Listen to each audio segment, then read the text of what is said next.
Assalamualaikum warahmatullahi wabarakatuh. Alhamdulillah, alhamdulillahi rabbil alamin. Wassalatu wassalamu ala asrafil anbiya'i wal mursalin sayyidina wa maulana Muhammadin wa ala alihi wa sahbihi ajma'in, amma ba'd. Rabbi syrah li sadri wa yassir li amri wahlul 'uqdatam min lisani yafqahu qawli. Alhamdulillah, segala puji bagi Allah Tuhan sekalian alam. Salawat serta salam juga kita curahkan kepada junjungan kita Nabi besar Muhammad sallallahu alaihi wasallam. Terima kasih kepada kawan-kawan dari admin dan juga para peserta dalam grup KMB atas kesempatan yang diberikan kepada saya untuk menyampaikan materi terkait rekomitmen dalam Islam.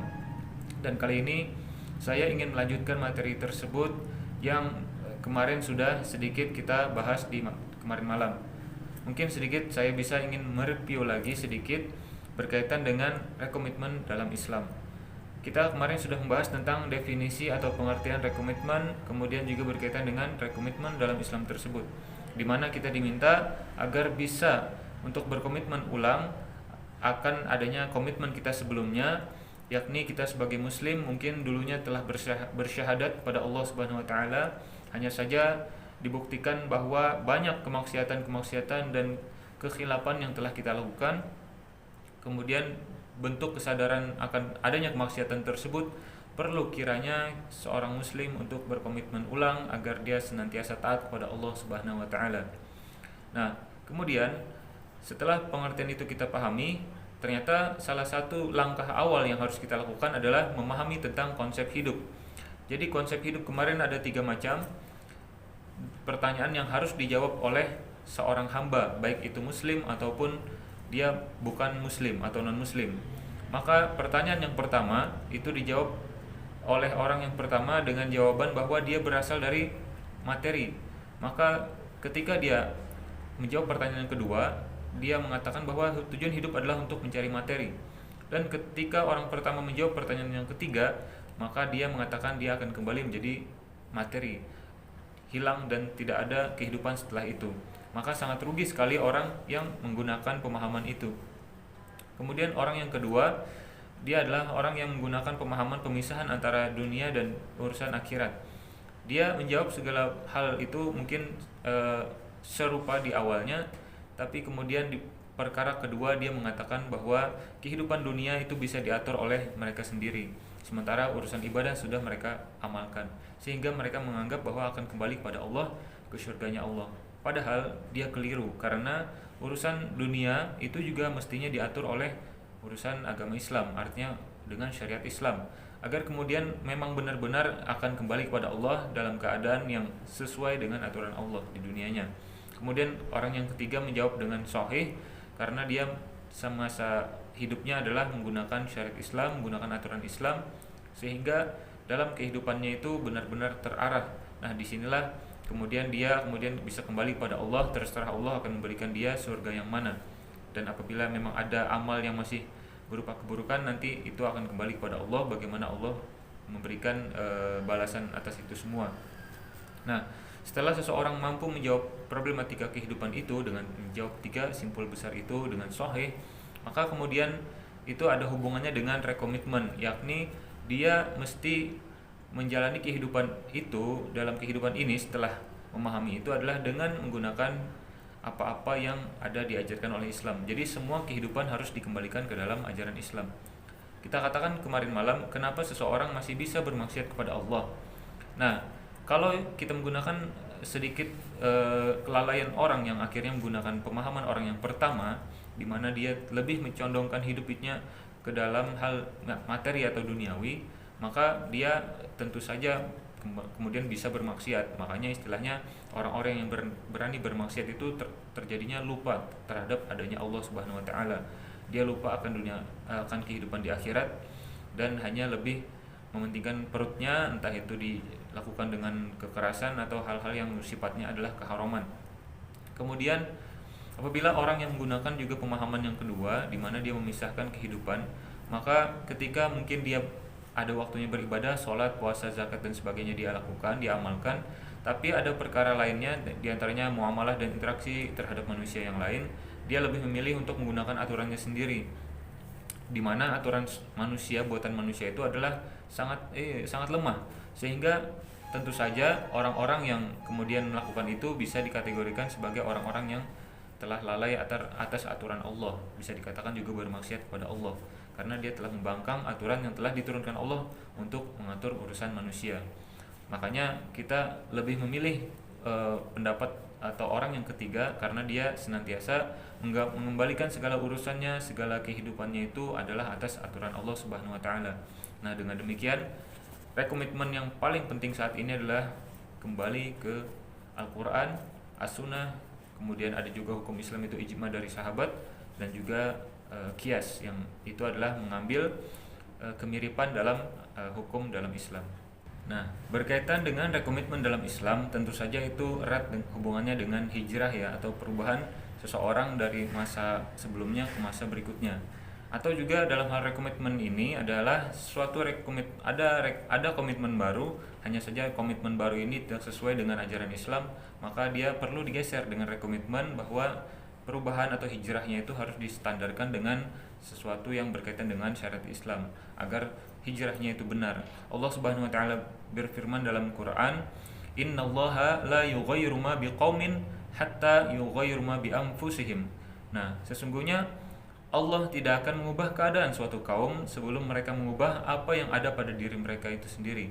Nah, dengan begitu insyaallah Allah akan memberikan kemudahan kepada kita atau mereka yang ingin berhijrah tadi, sebab kita sudah berupaya betul dengan misalnya berrekomitmen tadi, menunjukkan bahwa itu adalah suatu bukti kesungguhan kita memang ingin berubah, sehingga Allah akan memberikan hadiah kepada kita, yakni hijrah atau perubahan yang maksimal dengan bantuan Allah Subhanahu wa taala. Nah, kawan-kawan yang dirahmati oleh Allah Subhanahu wa taala, dalam hal berhijrah tentunya banyak sekali halangan, rintangan dan sebagainya yang kita alami tentunya, di mana banyak sekali godaan-godaan yang meminta kita untuk kembali lagi ke dalam kemaksiatan-kemaksiatan yang tentu sangat tidak disukai oleh Allah Subhanahu wa taala. Nah, untuk berhijrah kita bisa kembalikan kepada Al-Qur'an dan As-Sunnah dengan mempelajarinya, kemudian mengamalkannya, bahkan kemudian kita bisa menyampaikan ke orang lain. Dengan hal-hal yang seperti itu, insya Allah kawan-kawan aman dalam hal berhijrah. Namun tentu saja tidak mudah. Banyak yang harus kita persiapkan, baik itu tenaga, waktu, dan juga hal-hal yang menjadi pendukung dalam kehidupan kita. Di antaranya juga harus menambah teman dan sebagainya. Nah, kemudian banyak sebenarnya permasalahan yang perlu kita lakukan rekomitmen dalam kehidupan ini. Misalkan juga kawan-kawan yang masih kuliah, yang masih sekolah gitu kan. Kawan-kawan yang masih kuliah, misalkan dia dalam kuliah itu ada yang namanya tugas-tugas yang harus diselesaikan. Banyak sekali kesulitan-kesulitan yang harus ia lakukan. Ada misalnya susah mencari buku, referensi dan sebagainya. Kemudian banyak juga masalah terkait misalnya dananya susah dan sebagainya. Ada juga persoalan misalnya dia bermasalah dalam pendidikannya, yakni pendidikan yang ia lakukan dengan tes atau ujian yang ia lakukan atas kecurangan. Misalnya dia meniru di antara temannya dan sebagainya, tidak dengan hasil yang ia lakukan secara jujur. Nah, di sini juga perlu kiranya rekomitmen untuk hal-hal kendala yang kita memang ingin kuliah tapi kemudian banyak kesulitan. Rekomitmennya adalah kita wujudkan itu semua dengan kesungguhan, bahwa kita benar-benar ingin mendapatkan ilmu dari guru kita, dosen kita, dan itu adalah bagian dari ilmu dunia yang kita perlukan untuk lebih mendekatkan diri kepada Allah Subhanahu wa taala. Maka prosesnya kita nikmati. Mudah-mudahan dengan menikmati itu Allah akan mengilhamkan kepada diri kita rasa senang, rasa bisa melakukan itu semua, sehingga juga insya Allah dimudahkan oleh Allah Subhanahu wa taala, baik berupa kecerdasan atau misalnya berupa bantuan rezeki yang kita tidak duga-duga itu datangnya dari mana. Karena itu tadi bentuk rekomitmen itu insya Allah ada kemudahan dari Allah Subhanahu wa taala. Berkaitan juga misalnya dengan yang masalah kebanyakan itu adalah meniru jawaban dari teman-temannya, artinya tidak jujur, itu juga perlu rekomitmen. Itu sangat bermasalah sebenarnya, sangat fatal, karena kita dalam pendidikan nantinya harus akan menempuh pekerjaan yang di sana ada pemasukan bagi kita, dan karena kita tadinya menempuh pendidikan dengan tidak jujur, maka kita meragukan hasil rezeki itu. Makanya cobalah untuk berusaha sendiri, belajar dengan bersungguh-sungguh, meminta kemudahan dari Allah Subhanahu wa taala, minta ditambah ilmu, dan mudah-mudahan apa yang menjadi rezeki kita nantinya insya Allah menjadi halal. Jangan sampai kita terjerumus dan Allah menjerumuskan kita dikarenakan ketidakjujuran kita. Allah tidak menyukai dan tidak meridhoi hal-hal yang halal akhirnya kepada kita.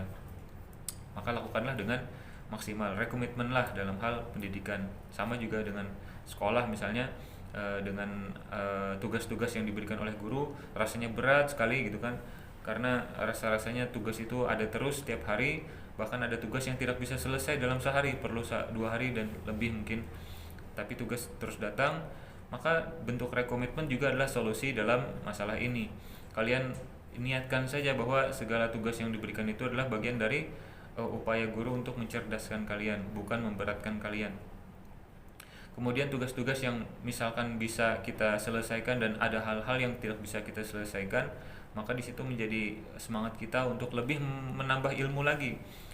Jadi suka membaca, jadi suka belajar dan sebagainya. Mintalah pada Allah hal-hal demikian, karena kiranya hal-hal itu bisa kita peroleh nilai yang bagus dan segala macam itu atas belajar. Maka semangat belajar inilah yang kita minta kepada Allah Subhanahu wa taala. Dan insyaallah asal kita mau meminta, maka Allah akan memberi dengan cara mewujudkan juga, kita ikhtiarkan juga, senang baca buku, memiliki buku-buku pelajaran, merawatnya dengan baik, kemudian senantiasa membacanya. Urusan bisa dan tidak bisa di waktu dekat itu nanti Allah yang akan bantu. Mungkin ilmu yang kita peroleh akan berfungsi pada masanya ketika kita perlukan. Allah yang akan mengilhamkan pengetahuan itu. Nah, kemudian juga masalah rekomitmen ini bisa kita lihat dalam hal mungkin semacam asmara gitu ya. Banyak kemudian remaja-remaja yang belum waktunya dia sudah memfungsikan naluri cinta, naluri yang itu sifatnya mengagungkan orang lain atau seseorang itu tidak pada tempatnya. Nah, harusnya dia tidak boleh seperti itu gitu kan. Maka mau tidak mau seseorang itu harus paham betul bahwa ketidakbolehan itu atas memang aturan dari Allah Subhanahu wa taala. Maka rekomitmennya adalah kita harus mengembalikan sikap kita dalam memahami naluri ini dengan aturan Allah Subhanahu wa taala. Bagi yang belum waktunya maka berpuasalah, tahanlah diri, tahanlah naluri itu dengan jalan yang benar yang sesuai dengan syariat Islam.